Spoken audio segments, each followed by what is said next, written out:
Police സ്റ്റേഷനിലെ ഈ മർദ്ദനം സർക്കാരിനെതിരായ ഒരു ആയുധമായി കോൺഗ്രസ് ഇങ്ങനെ ഉയർത്തിക്കൊണ്ടുവരുന്നതിനിടയിലാണ് ഈ ഓണസദ്യ എത്തിയത്. മുഖ്യമന്ത്രിക്കൊപ്പം പ്രതിപക്ഷ നേതാവ് വി ഡി സതീശൻ സദ്യ ആസ്വദിച്ചു കഴിച്ചു. പക്ഷേ ആ സദ്യ കെ സുധാകരൻ അത്ര രുചിച്ചില്ല എന്നാണ് അദ്ദേഹത്തിന്റെ പ്രതികരണം വ്യക്തമാക്കുന്നത്. എന്തായാലും അതൃപ്തി അദ്ദേഹം കൃത്യമായി പ്രകടിപ്പിക്കുക തന്നെയാണ്. അമൽ പറയും കൂടുതൽ കാര്യങ്ങൾ. അമൽ, ഒരു വലിയ ആഭ്യന്തര പ്രശ്നമായി മാറുന്ന നിലയിലേക്ക് ഒരു സദ്യ പോകുമെന്ന് തോന്നുന്നു.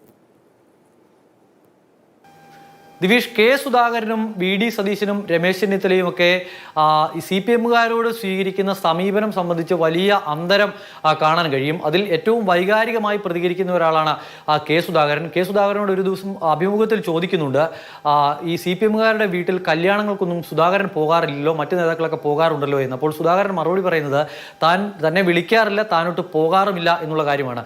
അതിനുശേഷം പറയുന്ന സുധാകരന്റെ പ്രതികരണം സമൂഹ മാധ്യമങ്ങളിൽ ഇപ്പോഴും ചർച്ച ചെയ്യപ്പെടുന്നുണ്ട്. തൻ്റെ ഇടത്തും വലത്തും നിന്ന 10-22 ചെറുപ്പക്കാരെ വെട്ടിക്കൊന്ന പാർട്ടിയുമായി നോ കോംപ്രമൈസ്.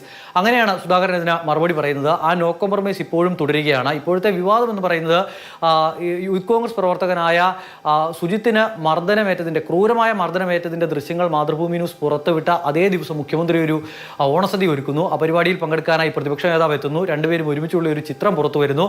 ആ ചിത്രം പുറത്തു വന്നതോടെ പോയത് ശരിയായോ എന്നുള്ളത് സംബന്ധിച്ച തർക്കം സമൂഹ മാധ്യമങ്ങൾ ഇങ്ങനെ നടക്കുകയാണ്. പക്ഷേ ആ വിഷയത്തിൽ പരസ്യ പ്രതികരണം ഉണ്ടായിരുന്നില്ല.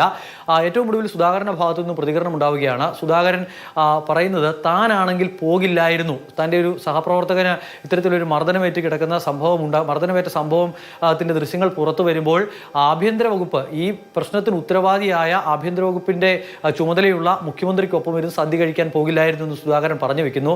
സമൂഹ മാധ്യമങ്ങളിലെ തർക്കം സുധാകരനൊപ്പവും അതോടൊപ്പം തന്നെ സതീശനൊപ്പവും നിന്നുള്ള തർക്കങ്ങളൊക്കെ ഇപ്പോഴും തുടരുന്നുണ്ട്. കൂടുതൽ നേതാക്കൾ ഈ വിഷയത്തിൽ പ്രതികരണവുമായി രംഗത്തെത്തുമോ എന്നുള്ളതാണ് ഇനിയിപ്പോൾ കണ്ടറിയേണ്ടത്.